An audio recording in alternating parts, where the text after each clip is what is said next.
Hello, my name is Missy Lee, and this is artifact number 11, standard 6.2 of the ITSE Criterion 20, manage the use of technology for learning in a non-traditional classroom setting. For this artifact, I created a creative computing project with a specific group of high school students. It was an after-school club, and we met at someone's house to complete this project. Students were learning how to use block coding for one of their computer classes. For this project, we created different Scratch stories to meet standards centered around computational thinking and fostering creativity. These are just some of those artifacts here. You can see that the students are working independently and learning, watching videos and learning the Scratch platform. The way that I manage behavior centered around the use of technology and my expectations. The small group and I work together to form classroom rules. Some of our classroom rules that we came up with, and this is me explaining the rules as we were getting started, is only visit approved internet sites. It was a small group, so I was able to kind of walk around and make sure that everybody was on task. Never give out your personal information. Tell your teacher if you see anything inappropriate. Never download anything without the teacher's approval. Leave your workspace as you found it, and don't eat or drink near your computer. I was also able, like I said, to walk around to make sure that students were engaged and on task. We also set up some supports and guides to help troubleshoot issues that may come up. I was also able to model how to use the program. So here are two examples that I showed the students before they got started on their own of the Scratch stories. Hello, my name is Missy Lee, and this is artifact number 11, standard 6.3 of Criterion 21. Create opportunities for students to use a design process and/or computational thinking. For this artifact, I created a creative computing project with a specific group of high school students. Students were learning how to use block coding for a computer class that they were taking.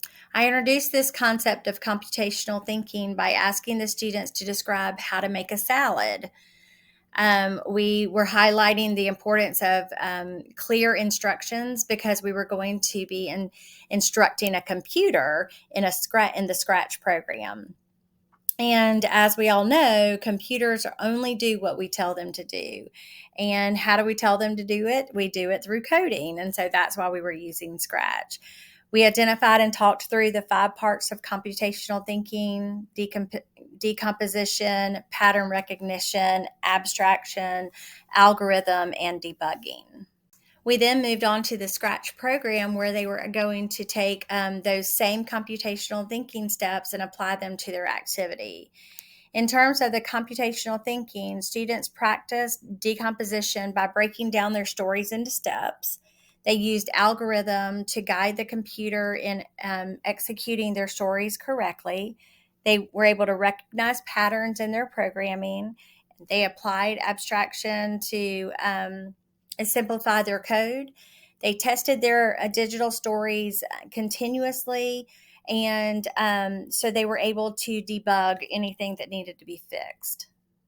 Here are some of the pictures that I was able to take of them starting with their journal or storyboarding. They were able to collaborate with each other and help each other, and they ended up doing a presentation at the end with their stories. During this lesson, I followed the Inspire, Imagine, Create, Play, and Share design process to design the project.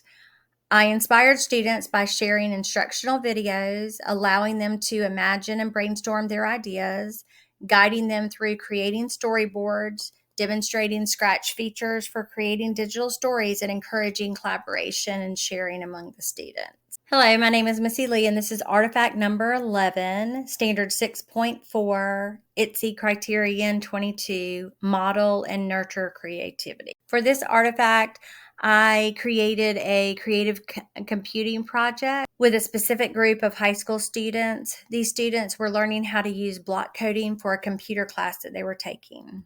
The way I modeled creativity is that I was able to work on my storyboard in front of the students to show them how I would plan out each step so that I could tell the computer what to do. I also collaborated with them and showed them how I collaborated with other people in my cohort. And then I troubleshot with the students on the project. I created a journal with my storyboard to develop my story and shared my challenges with the students. I explained how I had to do 5 run throughs to get it perfect.